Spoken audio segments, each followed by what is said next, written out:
Hello there, everybody. Welcome back to the NLC Twitch channel for some more League of Legends. We are bringing you the second Div Spring Promotion Tournament numero 2 today.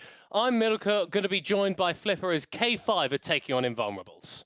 Yeah, and this is gonna be a banger, I hope. It's back again to watch Noru. Hopefully I'm gonna watch him on Thresh again. Last time he played against Starless Talent and he was definitely popping off in that game. So I'm hoping to see some of the same from that guy again. Yeah, nice. We've got some great players coming up in this matchup, but we've got to remember what the stakes are, what the stakes at play here today really are. So, this is the second promotion tournament to get a spot in Division 2. So, we've got 4 teams who are going to be facing off in a double elimination losers bracket style tournament. And the winner out of those 4 teams, once we get right to the end, is going to qualify for Division 2. All the other teams will unfortunately have to return back down to the 3rd division. So, Flipper, a lot to play for in these games.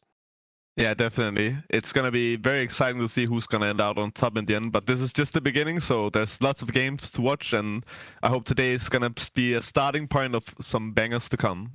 Yeah, obviously, both Invulnerables and K5 taking to the Rift today. If they lose today, they're not out of it because of that losers bracket. But I think, Flipper, as a player yourself, you never want to be dropping into that losers bracket. You never want to be putting yourself in that position where if you lose, you are just completely out.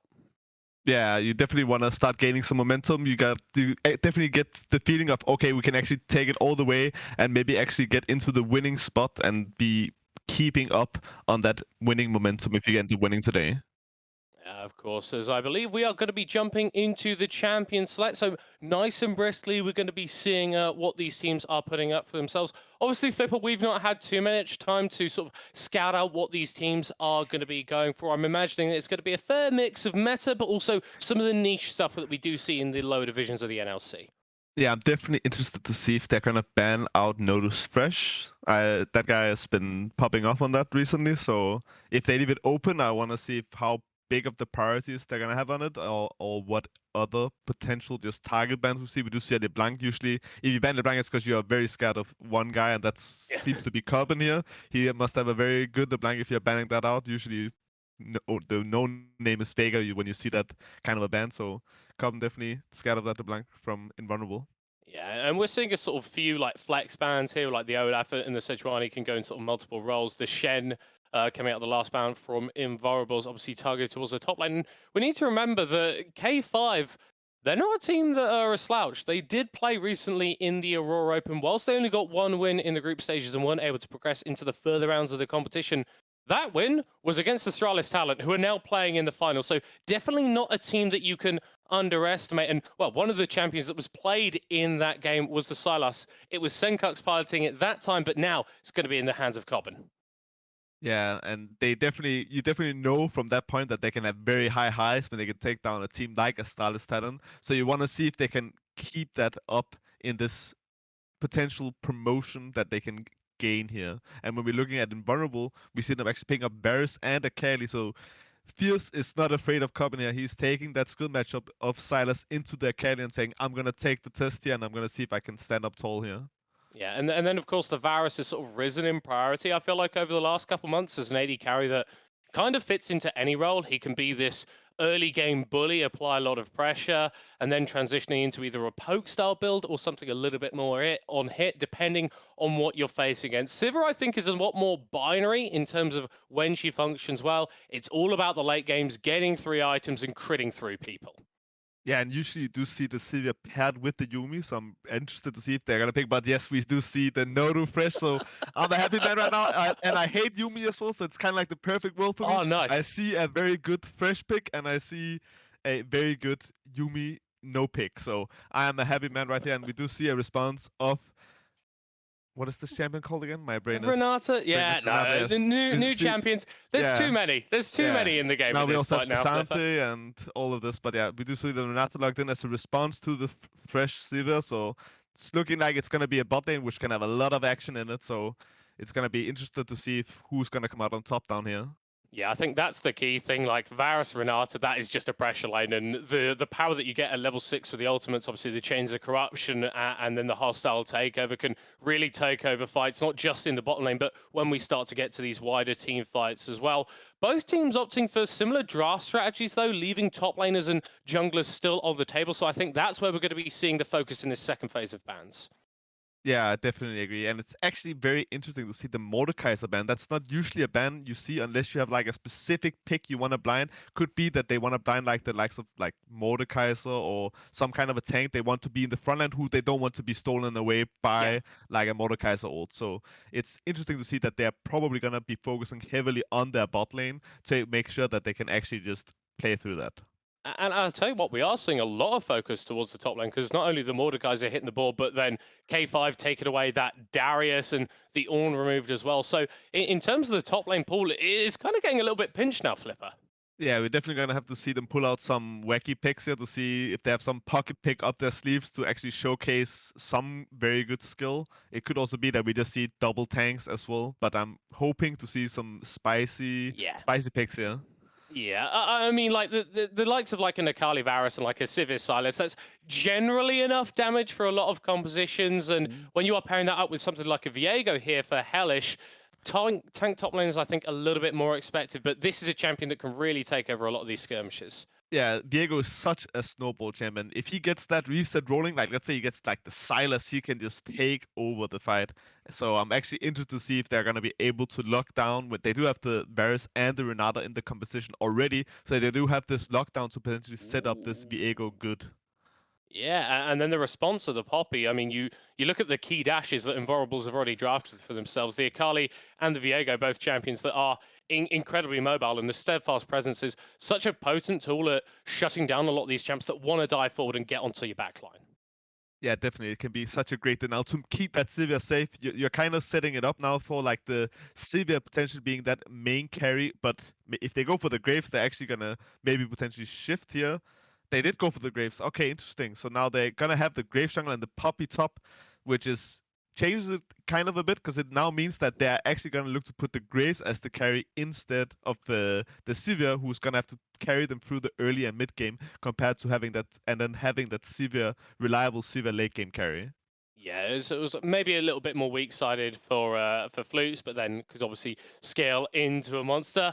I thought we were going to get a Nasus, thought we were going to get something a little bit spicy in Game 1 Flipper, but I think the Gwen, a little bit more standard in the way that she can functions and is so excellent, again, when she gets on top of that backline, shredding through health bars.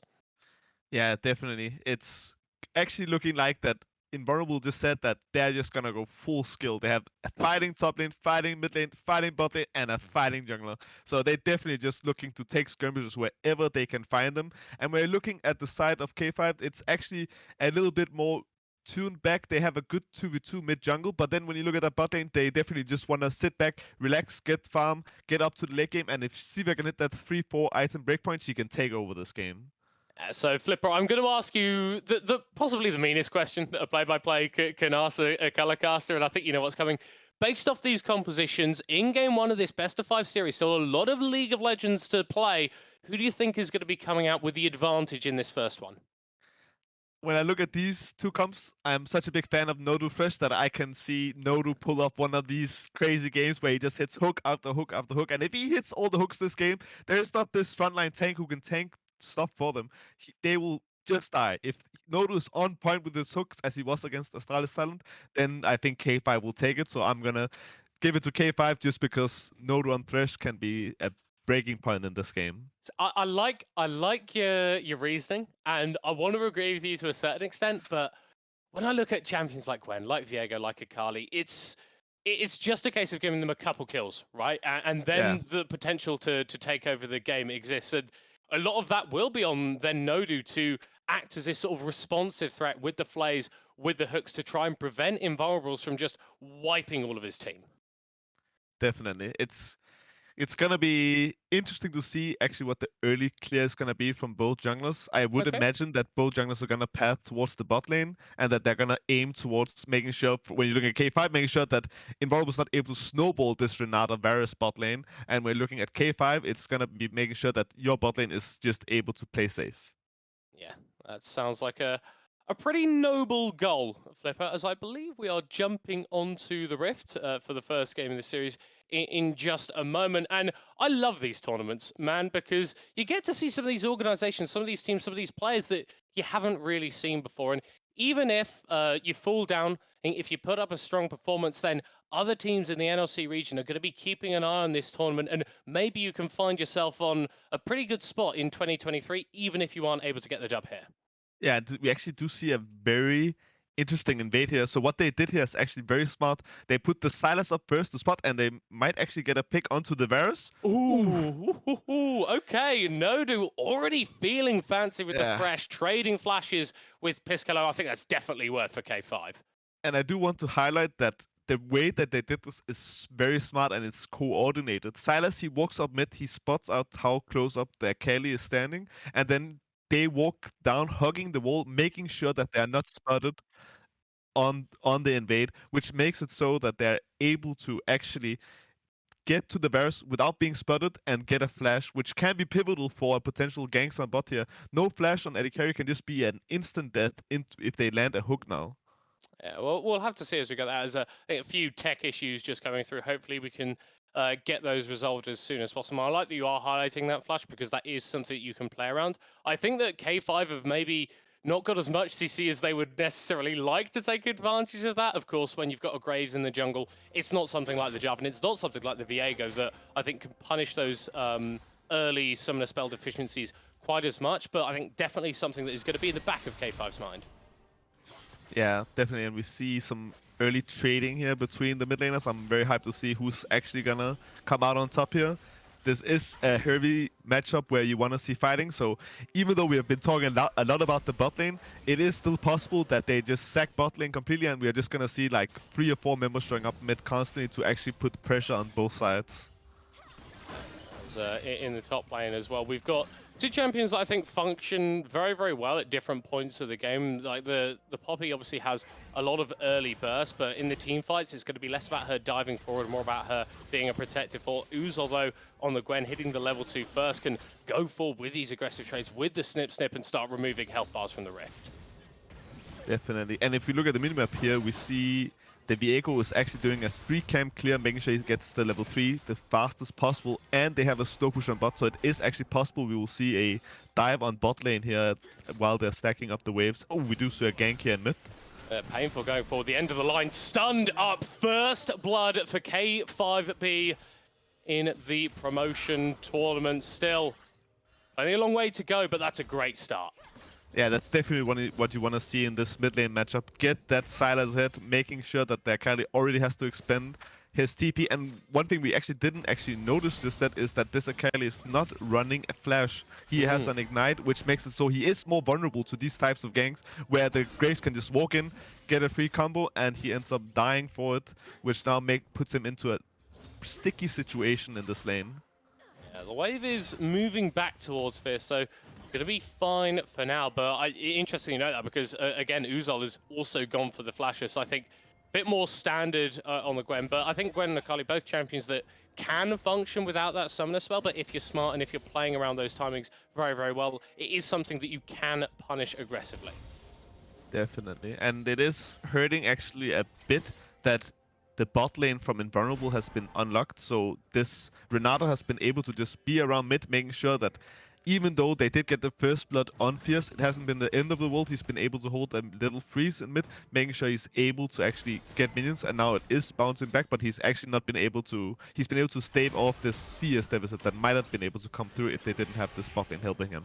Oh, hello. Hellish making a play onto the top side. Stardust with the steadfast presence will immune the Spectral Maw and gets out without burning the summoner spell. Nodu fishing death sentence there onto Piscalo. Just a bit of an aggressive trade back onto the Thresh, but losing, again, more HP on this Varus, getting forced out of a lane where probably should be doing a fair bit better.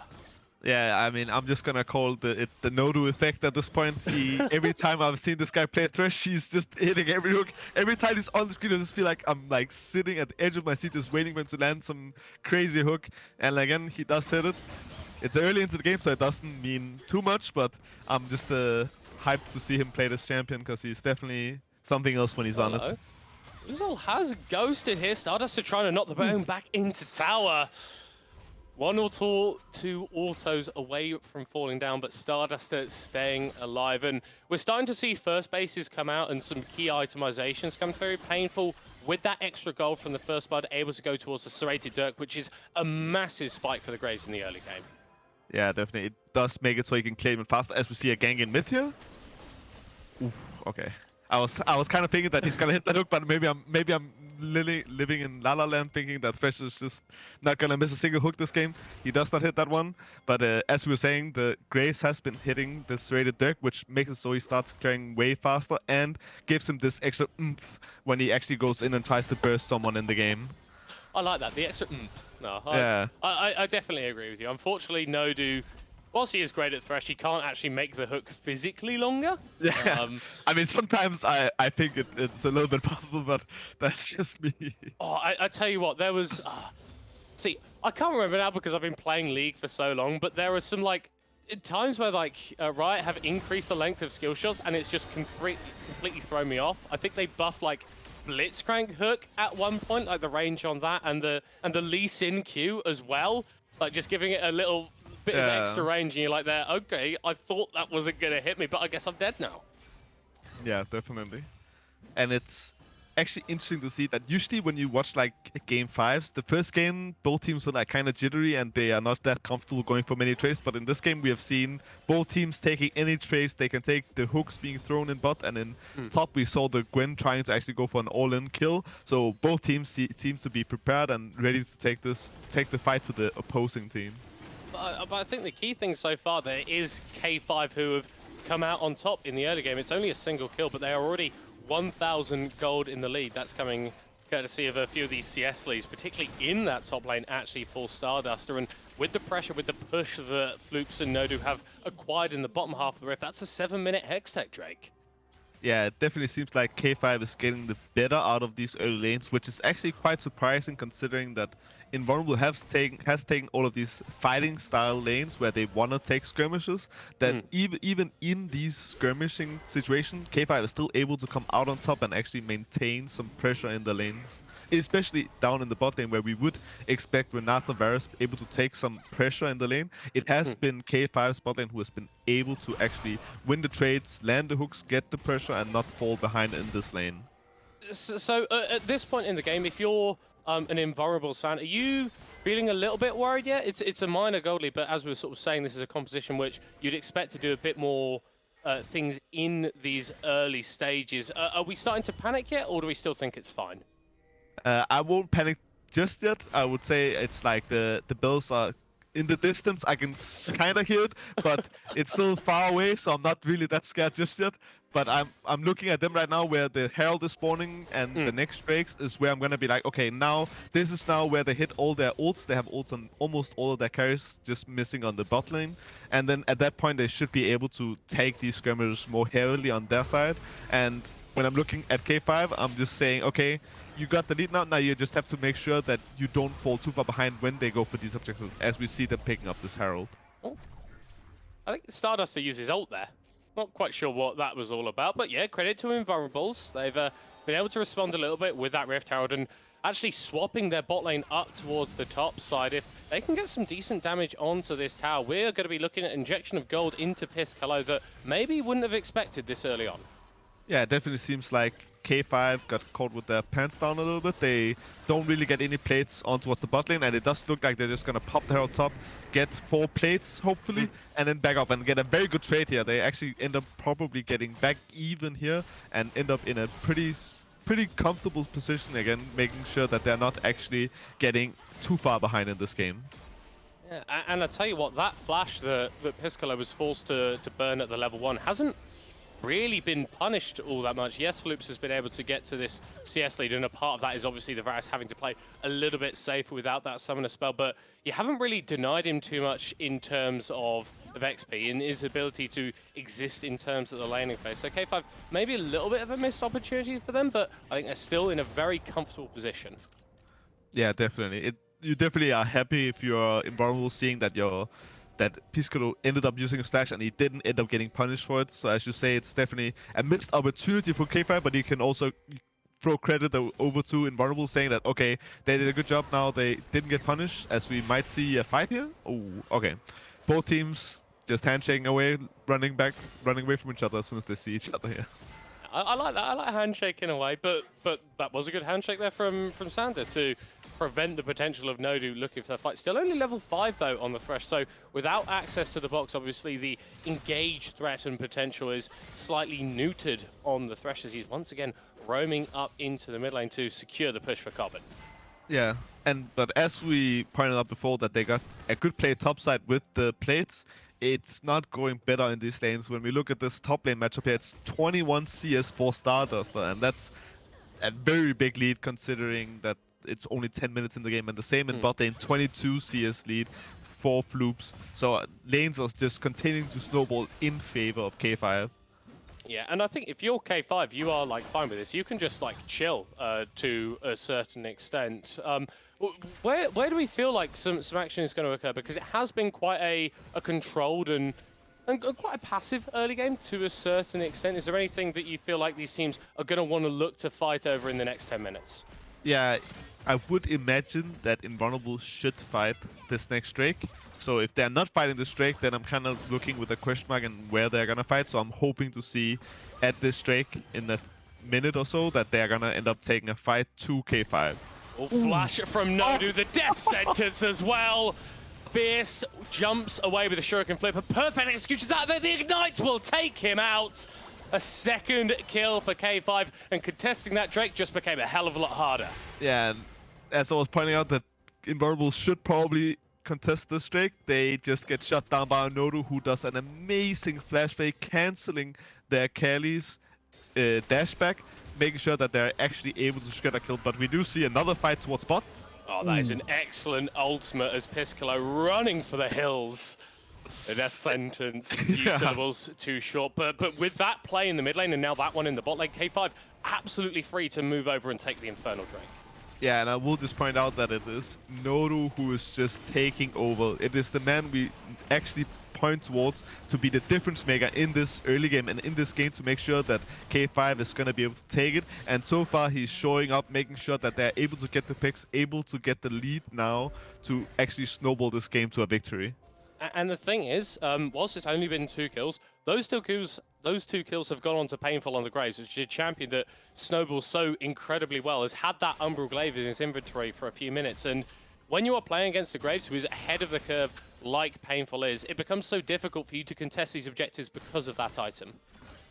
Yeah, definitely. As if a Graves gets ahead, it's almost impossible. We saw that World as well, where when Graves just starts snowballing, he just takes over the game. So him getting these kills and this lead is definitely not ideal. But I will say that because Stardust moved all the way down to the Drake and they were so grouped for so long, it does ending giving a first turret to the Gwen, who's also managed to actually get the CSD down to only 10 now. So there is the possibility now that if you're an Invulnerable fan, that you look towards Uzol on this Gwen to actually take over in the side lane, just getting immense pressure. Yeah, the champion just is disgusting once she gets into a side lane and in those 1v1 scenarios. And obviously if Uzol is ever able to find a flank in team fights, Floops on the Sivir, not the most mobile of carries as Nodu once again ingressing into the mid lane. This support has been all over the map. Yeah, he's definitely managed to make sure that we talked about mid lane having to need some pressure from someone else. He's definitely been the difference maker in mid, making sure that Corbin has just been able to just take over in this mid lane. It's been great stuff to see as turret plates have now fallen off, so no more of those can be extracted from either of these teams. And actually the gold in favor of Invulnerables as it stands. I wonder, production, if we can have a little bit of a quick toggle so we can kind of see where that's going to be distributed at all. Yeah, I mean, yeah, significant lead for Uzol there in the top lane. That's where a lot of this advantage is coming from. Yeah, and they have gotten another place. Oh, as we see an all-in bot.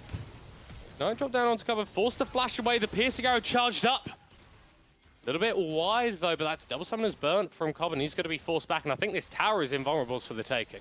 Yeah, and as we have talked about the CS leads growing in the favor of K5, it has been the plates going to Invulnerable. They've been able to get all of these plates in top, in dot. So even though there's a big CS lead in favor of Floops, Piscolo is still ahead in gold. He has gotten all this plate money, making sure that he's actually in the game. He's ahead and he's still able to fight for a victory. And it is now actually a 1.1k gold lead in favor of Invulnerable. So as much as you can say K5 has done a good job in this early game getting pressure from Nodu, it is still Invulnerable managing to fight back and actually stay in this game.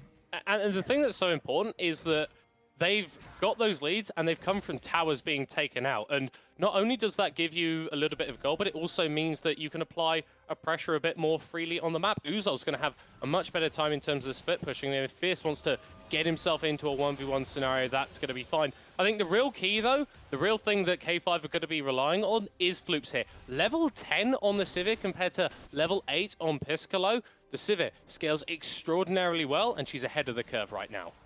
Yeah, she's definitely looking to reach that 3-item mark fast as possible and try to take over this game. It isn't the easiest task to have against an Akali, against a Gwen, but it's definitely a task that is possible when you do have these protection champions like Poppy and Fresh to keep him safe in these fights. So if they're able to keep Sivir safe, then it's definitely a possibility for her to just completely take over.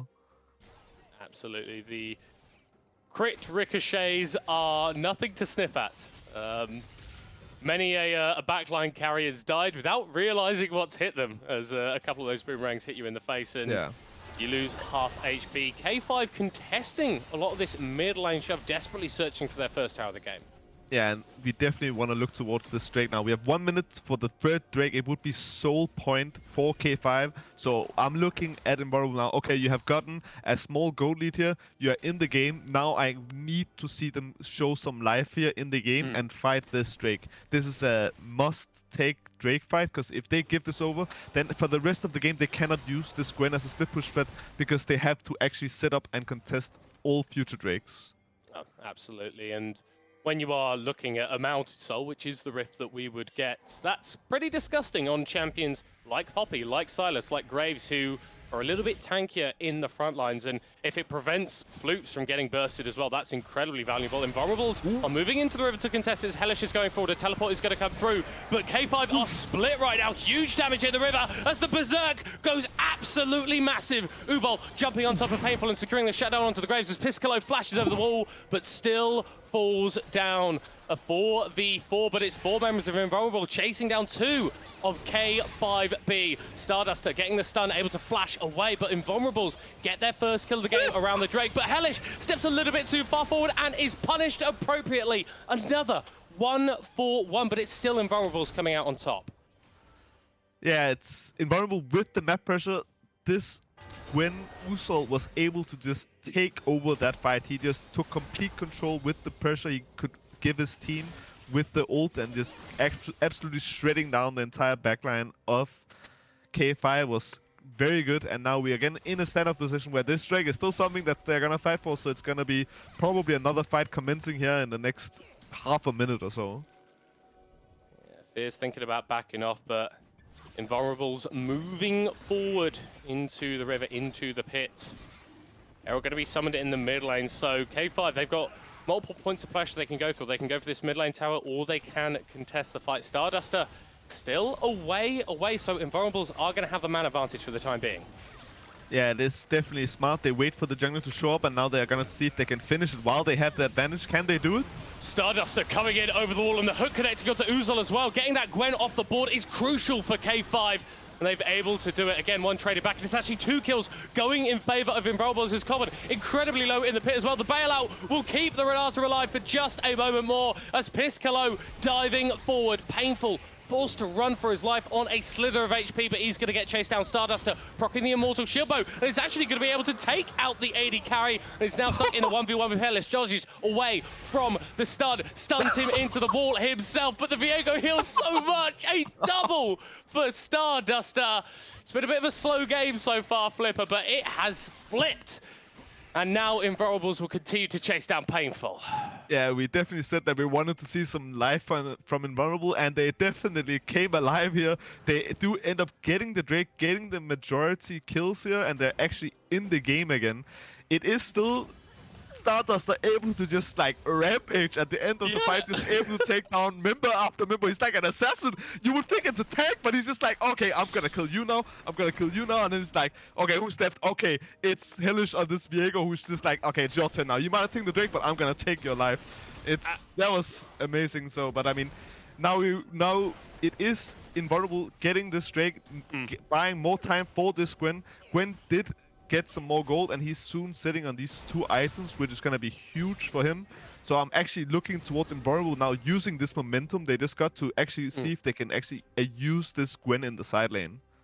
But the big sticking point there is Starduster. 2 items already are on the Poppy, and it's going to be so difficult for you to actually cut through her at this stage, obviously, with the shielding. And I tell you what, actually, the bonus healing that you can get from Grass was crucial in that 1v1 versus Hellish to keep her alive. And there is tank killing capabilities on Invulnerables, but it feels like tanks always accelerate a little bit faster than that ability until you get to the hyper late game. Yeah, definitely. It is a little bit of, again, a lull state where Drake is gone. Neither team really wants to go for this Baron currently. The lead is not big enough for either team. So now we probably just see waves bouncing backwards and forwards. And it is going to be up to see if either team can make some picks. If Nodu is able to hit this hook, or if someone's going to face check other people on the weak side. But currently, both teams being very respectful. They're just farming up. We did talk about K5 Severe Floops. He wants to reach this 3 item point. They did get 2 Drakes. They can slow down the game if they want. They don't need to go and contest all of these Drakes now. They can slow down now. They just probably lost the fight. They can say, okay, let's get 3 items on Floops and see if we are able to actually... Ooh. Oh, okay. Yeah, a little bit of a bait, but see if they're able to actually reach these item breakpoints that they need to actually just win the later stages of the game. I think that's the key thing, and we've got such a perfectly poised game because the gold is basically dead even. The only advantage that goes in K5B right now is that extra Drake, but Invulnerables have got these towers down. They've got that additional map advantage, so it's kind of exactly what you'd want from a game 1. We've not really got any idea of who's going to win this game or who's going to take the series. Yeah, it's definitely lining up to be a banger series we are tuning into here, because both teams are poised to just take it to the distance. Neither team is really giving too much to the other. In these low states, usually you can see people getting picked out, but neither team is getting picked out here. They're both being composed. They're able to just take vision back when they need to and actually just look for these objective fight. We have now 1 minute and 30 on Drake. I'm very interested to see if K5 is gonna prioritize fighting this next Drake, or if they're actually gonna say, okay, we're gonna give this Drake to get more gold onto Floop so he's able to reach this 3 item breakpoint. I mean, it's that sort of classic game that you play. It's like, do we focus the Drake post 20 minutes, or actually do we start to move towards maybe the Baron pit potentially and start getting some vision around there, trying to bait out a few of these TPs from Invulnerable so that we can then make some greater moves on the map. Fierce is making moves onto Cobb, and the 1v1 between Silas and the Akali handily being won by the Akali for the time being. The flash forward, the chains miss! Here comes Hellish, the ultimate is enough to secure the kill. Invulnerable's mid lane are getting bailed out by the jungler. Yeah, I mean, it's definitely a good turn of events for Invulnerable. They do end up using the flash on Hellish and the ignite on Fierce, so it could end up paying dividends for the side of K5 that they got the majority summoners advantage here on this Drake that's coming up in 30. So let's see if it actually changes that K5 might want to contest, because they know now that they don't have the summoners on these 2 crucial carries. But actually, I think they're going to start up the Baron. This is very early. We were talking about the Civic wanting to get to 3 items. She's not really at that point, and I think, this is smart. You see Invulnerables move over, and you just back away. But it is pretty smart, because it does force Invulnerable to walk into their topside jungle. Oh, as we see... That was a very smart flash coming out from Nodu. Stardust not really hitting anyone with the ultimate. Is able to get the shove onto Gwen, but K5 are taking solo at the start of this fight. There goes the ultimate from Renata, buying a little bit more time, but holy moly! Hellish is just dead. The bailout isn't going to save him, and Floops with that kill. K5 pushing forward. How the hell did they turn that fight? Cobbin took the ult from Renata and landed it on everybody, making them all kill each other. That was so good from Cobbin. He just secured them soul point with an amazing ult, and I have no idea how Nodu lived there. He lands a hook, everybody's hitting him, and he just still manages to live in this situation, which is crazy good for the size of K5. They now sit with a commanding position. Soul point, if they are able to just steal a Drake now, they will have such a big advantage going forward. And the way that Invulnerables has to play the map over the next sort of 5, 10, 15 minutes, it just becomes a hell of a lot harder, right? Because if you give over that soul, it's kind of a win condition for K5, but if you give them a Baron, that's a win condition as well. You're sort of in a catch-22 scenario where neither decision that you make is really the right one. Yeah, and here you could even point towards what we saw a few minutes before, where Hellish used this flash to kill Cobbin, and they used the ignite from Fierce to kill Cobbin as well, which now resulted in they were not able to flash with Hellish away in that fight, and they were not able to ignite onto Nodu to actually kill him. So it actually ends up paying dividends for the sides of K5 that Cobbin took this fight in the top side, which now ended up giving them this lead in this fight. It's one of those situations where you feel like you can go for the play and it feels right, but you need to think about the consequences of it, not just immediately, but also a couple of minutes into the future. Maybe not paying as much attention to those as he should have done, as Floops is slowly stacking up. Now got that BF and that pickaxe in inventory. Barely 1,000 gold before the Infinity Edge, where the Sivir really comes online. Yeah, it's definitely stacking up to be a K5 favorite game now. It has been close so far, but it's creeping in towards that point in the game where they're hitting that free item breakpoint and they're able to just go crazy. And great stuff from them so far, as we're still moving into the mid lane. I love that we're seeing like both these side lanes being contested. We've got these AD carries in the mid side, and then playmakers on the other parts of the map if you want to move towards them. But Invulnerables, they're definitely not out of it. They've still got a hell of a lot of power within their own champion, so they feel free to move into the river and clear out some of this vision. Yeah, it's gonna come down to if these members, like the Gwen or the Kaylee, is able to reach the backline, like the Sivir and the Graves. If they're able to take them out without the Poppy stopping them, then they can actually just take over the fight from there. But it's definitely very hard to break through this 3-item Poppy who is very fit and who is very hard to break through, and this Nodu Thresh who is notorious being very good on Thresh, who will try to stop you at your every point. But we do see actually 3-item breakpoints coming through here from both AD carries, both Piscalo and Floops hitting these 3 items, which we point out to be in favor of Floops now. Floops hitting this point is crucial for this next Drake fight, where both teams will be looking to secure a foot in this game.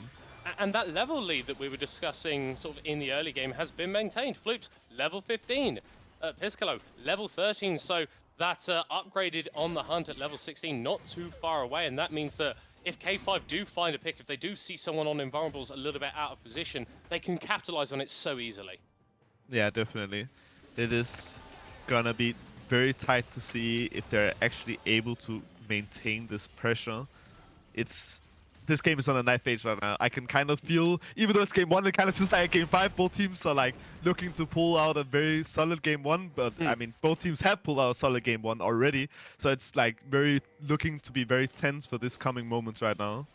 And tense for the rest of the series, right? Game 1s can either be complete fiestas, or you can have situations like this where both teams are sort of feeling each other out and not wanting to overstep and give over an advantage in the series. And if this is a sort of a precursor, a little bit of a taster for what we've got coming in the next potentially 4 games, then I'm very excited to see it, because these teams coming into Div 2, you expect a little bit of a lesser level of play, but both these guys really going for it. Yeah, and it's actually very interesting and good to see that it's actually the small things that ends up winning it for either side. The smallest things, like you blowing a flash in the top side to get a pick on someone and using your ignite, is what makes the difference in the next fight. It's not like there was some big mistakes in the mid lane fight we saw beforehand. It is these crucial summoners we have to keep track of, and it's going to be interesting to see if teams are going to adapt here to this situation where they might be more careful with how they're going to use their flashes and ignites into the coming end. Oh, That's perfect timing, isn't it? Yeah, just with 30 seconds to break, we pause now. Let's get the Fnatic pause going, making sure that we are able to get the power up on both sides, making the most hype moment we can get. Yeah. But that's fine. But it does stop us at a very nice point, and we're sort of discussing a little bit more about these teams a bit in general, because we need to remember that this K5 squad did manage to take down Astralis Talent in the group stages of the Aurora Open, and it wasn't by playing cheese. It wasn't by having weird strategies. It was against Senkux's Silas. It was against Chrisberg's Varus. It was against Tax's Viego, champions that they're incredibly proficient on. So we know the quality is there in this roster, and we're really seeing it come to play on the Rift. Yeah, definitely. Nodo has been hitting those godlike threshold that we've known him to be able to do, as he did in the Astralis game. So if they can keep doing that, they definitely look towards being able to take the game. But I will say that Invulnerable has definitely shown up to play. They have come and they have come well and good and well prepared there. Even though they give out the fresh, they did have an answer and they're actually able to maintain some very good pressure in these fights with the Gwen, who's able to just shred anyone. I think that's the kicker. You can talk about severe 3 items being a win condition, but every single item that you get on top of a Gwen just becomes harder and harder to deal with. You see that Uzol, level 16 now, has upgraded to the max rank of the Needlework, but crucially doesn't have the Rabadons in inventory just yet. Yeah, and it is gonna... Oh, already the first hook is getting hit. Ooh. Nodu being pulled back in. That Descent just goes a little bit wide. Uzol is being kicked out of the fight. Starduster on a rampage. Elish finds himself in the back of the fight and steals away the Thresh, but has no tankiness to back it up. Already 2 kills in favor of Invulnerables as they march forward, and Uzol can't quite find the reset. That's a big fight for K5, and they're going to get a soul off the back of it. Yeah, and that's the support life. You die so you can see your ADC Flourish Floops able to take this fight for K5. He just dished out that damage, was untouched. Now they sit with the soul, a Mountain Soul against a team where their only job is to maybe kill an AD carry with an extra shield now, just making it that much harder as they are moving towards the Baron. Yeah, we've got a TP available on Uzol when he respawns, but that's not for 20 seconds time. And Fierce, when he gets back up, he's going to have to do a long walk to the pit. We've seen a few Varus steals on Barons in recent times, and Piscolo charging up the arrow, going for it. Isn't able to find it. K5, they secure the Baron and put themselves at a big advantage in game 1. Yeah, this is definitely looking like the nail in the coffin. They end up getting the soul now and the Baron buff, and now they're gonna reset, get out on the map again, and it's looking like the end here in game 1. And I think the key thing for K5 over the next couple of minutes is look at those summoner spells. Flashes available for everybody except Nodu, so even if you are able to get onto the backline, defensive tools are there, and Floops has even got a stopwatch for himself, so can buy more time for the rest of this team to get there and assassinate who's ever trying to kill him. Yeah, definitely. And it's just about now, if you're looking at Invulnerable, you want to look for these kinds of death bushes, hope that you get face check, maybe stack in a bush, hope that they face check you, look to see if you can attack the one side member. So I do like what I'm seeing here. They're stacking 3 members toward the top side to maybe see if they can get a pick onto the Puppy. They do end up recalling here to defend their base off again. Ooh. Hellish opting to stay around, and Starduster, I think he's just going to force Fierce away. He might just be too tanky. that's what I'm saying. He's 4 items, so it's just like, you're like, oh, maybe we can kill the guy who walks up in the silently. Look at Puppy, it's like, maybe he's a bit too tanky here. It's gonna take us like 2 minutes to kill this guy. So, yeah, I do respect that they call it off. And again, another option is now that they see Starduster on top side, maybe you're able to pull the trigger before he's able to TP in and see if you can get a 4v5 here on the bot side. And this is the thing for like K5, there's so many towers that they've yet to take, so a lot of standing gold is going to be funneled into them as a result of this Baron, and that's why we're seeing this gold lead kind of balloon, right? It's 6,000 in their advantage, and with a couple of these big late game buffs at their back, they can push forward and take this inhib tower without too much contest. Yeah, and we just saw the ricochet damage is getting very high as we see an engage. Teleport in response. Invulnerable's not really committing too hard to anything here, and Stardust, well, committing incredibly hard to running at the backline. The hook connecting onto Fierce, pulling him out of the shroud. as another Renato ultimate is used. That's a load of damage being dealt to the members of K5 by each other, but I don't think it's going to matter. Hellish could dive into the backline, all he likes, and Fizz could do the same, but the fate is inevitable. 4 kills in the fight, and K5 will focus down the Nexus towers. They will focus down the Nexus, and they take game 1 of the series. It was definitely a close game throughout almost the entire game. It was very close up until that last soul fight where it does end up going to the side of K5.